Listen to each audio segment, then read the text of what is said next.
This is lesson 13. In this lesson, we're going to take a look at importing video into your Flash movie using the Adobe Media Encoder. To get started, let's go ahead and open up the fl13_video.fla lesson file. Let's go ahead and go through the process of importing some video to the stage, and we'll get an idea of exactly where the Adobe Media Encoder comes into play. To start, we're going to go up to the File menu, and we're going to choose Import, Import Video. The Import Video dialog box appears, and from here, the first thing it's going to ask us is, where is our video file? Now, right now, we don't have a video file that's exactly ready for encoding. But what we can do is we can select one of the supported video formats that we can actually convert into Flash video, and that'll prompt us to open up the Adobe Media Encoder. So what we're going to do here is we're going to go ahead and we're going to click on the Browse button, and we're going to go into our lesson folder here, and we're going to locate this fl1405.mov video file, which is a QuickTime movie file. Now, we can't place MOV files directly within our Flash movies, so what we're going to do here is we're going to choose that file. Now, we're doing this because we want to actually force this dialog box open. So the bottom line is here, it tells us that we need to launch the Adobe Media Encoder to convert this file to either a supported format such as FLV or F4V, which are the Flash proprietary video formats. So what we're going to do is we're going to exit this dialog box, and we're going to go down and we're going to click this button here, which is a nice little shortcut to launch the Adobe Media Encoder. Now, the Adobe Media Encoder is basically a standalone application, but it works with other Adobe applications such as Flash, and it allows us to convert video into some other file formats, in this particular case, FLV or F4V. Now, what we see here is what's called the queue. This is basically a list of any files that we either are waiting to be encoded or have previously encoded. So we can tell where we're at by looking at this status column here. This says waiting. So this lets us know we haven't encoded this yet, but it's in the queue. So we could either wait until the queue automatically runs, which is shown by this countdown here, or we can go ahead and force start it with this button in the top right corner. Now, in this case, what I'm going to do is, this is something I added previously. For the time being, I'm going to go ahead and remove that. And now we see the queue is empty because we want to go ahead and add the video that we specifically chose, which is that MOV file. So what we're going to do is we're going to click the Add button, and we're going to navigate to our lesson file directory, and we're going to select that fl1405.mov file. Now, from here, this adds that video to the queue, and what we can do is we can go ahead and choose what format we want, as well as a specific preset, which determines size, quality, and so on. Now, this is important because there are two different Flash video file formats. There's FLV and F4V. Now, if we go to this preset menu, we can choose from one of a number of presets, which determine things like quality, size, and so on, and also format. Now, keep in mind that quality as well as size both contribute to overall file size. So what we're going to do here is, just for the sake of this example, we're going to choose the second preset, which is F4V, match source attributes, and we're going to set medium quality.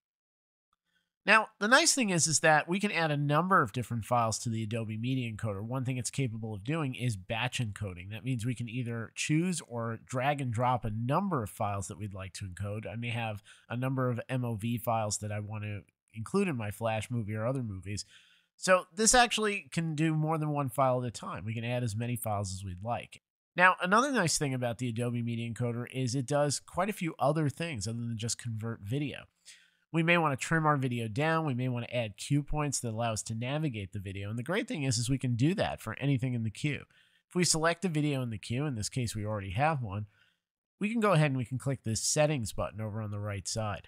And this opens up the export settings dialog box within Adobe Media Encoder.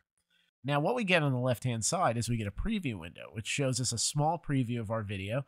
It allows us to play back that video or shuttle through it using this playhead right here. So we can actually move our way through like this.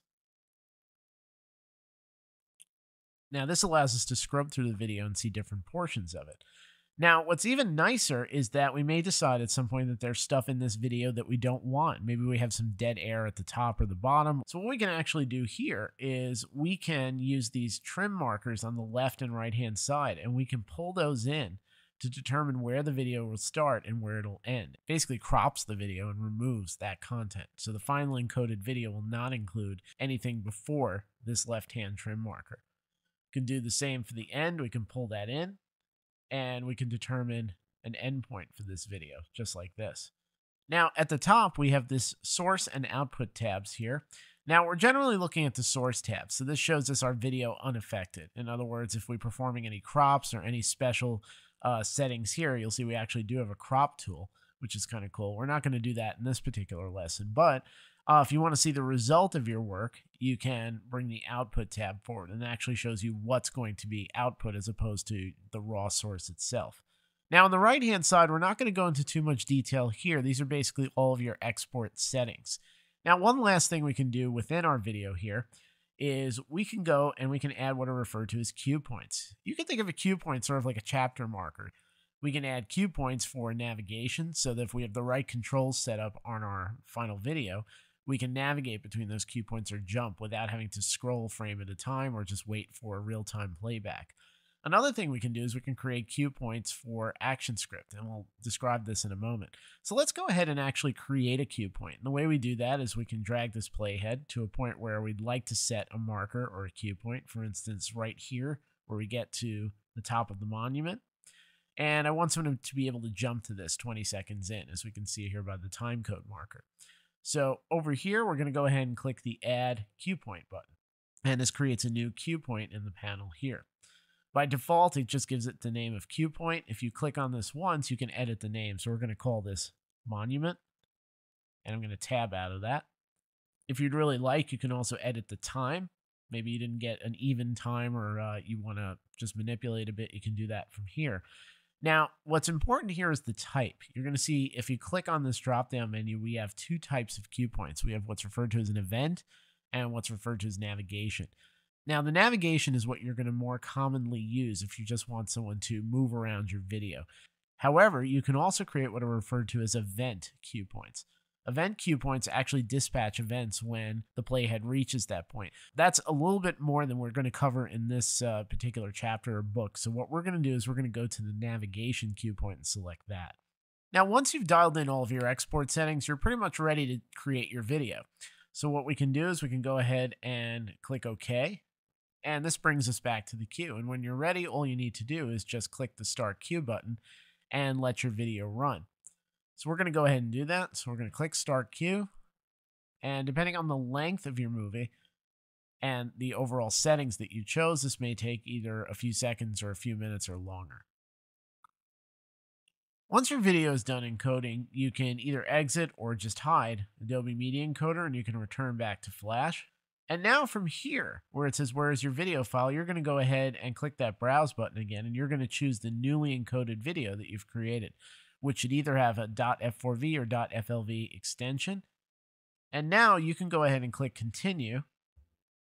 And this takes us to the next step where we add what's referred to as a skin. This is basically a ready-made control bar that will allow users to control your video. So you can choose a color tint. For instance, maybe I'll choose red. And you can also choose the style of the toolbar. So if you click on the skin menu, there's a number of different configurations, and these deal with what type of buttons are on there. It could be anything as minimal as a play or a stop and a volume, or anything as extreme as full closed captioning, full screen, and all that good stuff. So for here, what we're going to do is we're going to choose the skin overall, no full, no caption. And that basically means the skin over or superimposed above the video. All controls except for no full screen and no closed captioning. And we're going to go ahead and click Continue and then click Finish. And what you should see is that your video is now placed on the stage. And all of this thanks to the Adobe Media Encoder, which allows us to take basically any approved file format and create it as a FLV or F4V Flash video format that we can include in our movie fairly easily.